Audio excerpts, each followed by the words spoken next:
নমস্কাৰ বন্ধু বান্ধৱীসকল, পুনৰ এবাৰ আপোনালোকক স্বাগতম জনাইছোঁ আমাৰ এই সৰু জিকে চেনেলটিলৈ।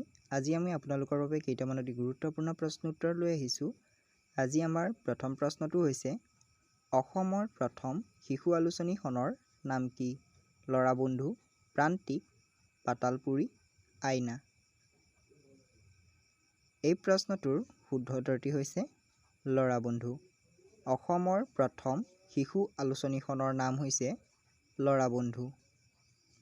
আমাৰ পিছৰ প্ৰশ্নটি হৈছে, অসমৰ প্ৰথম ইংৰাজী দৈনিক কাকতখনৰ নাম কি? দৈনিক বাতৰি, দৈনিক জনমভূমি, আছাম ট্ৰিবিউন, পুৱাৰ বাতৰি। এই প্ৰশ্নটোৰ শুদ্ধ উত্তৰটি হৈছে আছাম ট্ৰিবিউন। অসমৰ প্ৰথম ইংৰাজী দৈনিক কাকতখনৰ নাম হৈছে আছাম ট্ৰিবিউন। পিছৰ প্ৰশ্ন, অসমত প্ৰথম বিশ্ববিদ্যালয় কেতিয়া স্থাপিত হয়? 1947 চনত, 1946 চনত, 1943 চনত, 1948 চনত। এই প্ৰশ্নটোৰ শুদ্ধ উত্তৰটি হৈছে 1948 চনত। অসমত প্ৰথম বিশ্ববিদ্যালয় স্থাপিত হৈছিল 1948 চনত। পিছৰ প্ৰশ্ন, অসমৰ প্ৰথম অসমীয়া দৈনিক বাতৰি কাকতখনৰ নাম কি? আছাম ট্ৰিবিউন, আছাম মিহিৰ, দৈনিক বাতৰি, দৈনিক জনমভূমি। এই প্ৰশ্নটোৰ শুদ্ধ উত্তৰটি হৈছে দৈনিক বাতৰি। অসমৰ প্ৰথম অসমীয়া দৈনিক বাতৰি কাকতখনৰ নাম হৈছে দৈনিক বাতৰি। পিছৰ প্ৰশ্ন, প্ৰথম অসমীয়া সংবাদপত্ৰখনৰ নাম কি? ৰামধেনু, অৰুণোদয়, নৱযুগ, শকুন্তলা। এই প্ৰশ্নটোৰ শুদ্ধ উত্তৰটি হৈছে অৰুণোদয়। প্ৰথম অসমীয়া সংবাদপত্ৰখনৰ নাম হৈছে অৰুণোদয়। আমাৰ পিছৰ প্ৰশ্নটো হৈছে, অসমীয়া সাহিত্যৰ প্ৰথম বুৰঞ্জীখনৰ নাম কি? অসমীয়া সাহিত্যৰ বুৰঞ্জী, অসমীয়া ভাষাৰ বুৰঞ্জী, অসমীয়া ভাস্কৰ্যৰ বুৰঞ্জী, স্বৰ্গদেউ ৰজাৰ বুৰঞ্জী। এই প্ৰশ্নটোৰ শুদ্ধ উত্তৰটি হৈছে অসমীয়া সাহিত্যৰ বুৰঞ্জী।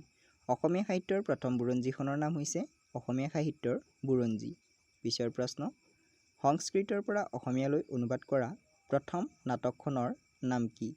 শকুন্তলা, মৃত্যুঞ্জয়, বনফুল, পাতালপুৰী। এই প্ৰশ্নটোৰ শুদ্ধ উত্তৰটি হৈছে শকুন্তলা। সংস্কৃতৰ পৰা অসমীয়ালৈ অনুবাদ কৰা প্ৰথম নাটকখনৰ নাম হৈছে শকুন্তলা। পিছৰ প্ৰশ্ন, অসম সাহিত্য সভাৰ প্ৰথম অধিৱেশন ক'ত অনুষ্ঠিত হৈছিল? 1916 চনত, 1918 চনত, 1917 চনত, 1919 চনত। এই প্ৰশ্নটোৰ শুদ্ধ উত্তৰটি হৈছে 1917 চনত। অসম সাহিত্য সভাৰ প্ৰথম অধিৱেশন অনুষ্ঠিত হৈছিল 1917 চনত। পিছৰ প্ৰশ্ন, আধুনিক যুগৰ প্ৰথম অসমীয়া উপন্যাসখনৰ নাম কি? মৃত্যুঞ্জয়, য়াৰুইংগম, ৰামনৱমী, ভানুমতী। এই প্ৰশ্নটোৰ শুদ্ধ উত্তৰটি হৈছে ভানুমতী। আধুনিক যুগৰ প্ৰথম অসমীয়া উপন্যাসখনৰ নাম হৈছে ভানুমতী। পিছৰ প্ৰশ্ন, অসমৰ বিহগী কবি হিচাপে কাক জনা যায়? ৰঘুনাথ চৌধুৰী, ভূমিধৰ বৰ্মন, যতীন্দ্ৰ কুমাৰ গোস্বামী, অনুৰাগ কাশ্যপ।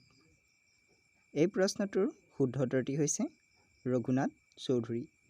অসমৰ বিহগী কবি হিচাপে ৰঘুনাথ চৌধুৰীক জনা যায়। পিছৰ প্ৰশ্ন, অসম সাহিত্য সভাৰ প্ৰথম সভাপতিজনৰ নাম কি? লক্ষ্মীনাথ বেজবৰুৱা, যতীন্দ্ৰনাথ দুৱৰা, পদ্মনাথ গোহাঁই বৰুৱা, মনালিছা বৰুৱা মেহতা। এই প্ৰশ্নটোৰ শুদ্ধ উত্তৰটি হৈছে পদ্মনাথ গোহাঁই বৰুৱা। অসম সাহিত্য সভাৰ প্ৰথম সভাপতিজনৰ নাম হৈছে পদ্মনাথ গোহাঁই বৰুৱা। অসম সাহিত্য সভাই প্ৰকাশ কৰা অভিধানখনৰ নাম কি? বিন্দু, নৱযুগ, চন্দ্ৰকান্ত, অৰুণোদয়। এই প্ৰশ্নটোৰ শুদ্ধ উত্তৰটি হৈছে চন্দ্ৰকান্ত অভিধান। অসম সাহিত্য সভাই প্ৰকাশ কৰা অভিধানখনৰ নাম হৈছে চন্দ্ৰকান্ত অভিধান। যদি ভিডিঅ'টো চাই ভাল লাগিল তেনেহ'লে লাইক এটা কৰি চেনেলটো প্লিজ ছাবস্ক্ৰাইব কৰি ৰাখিব। ধন্যবাদ।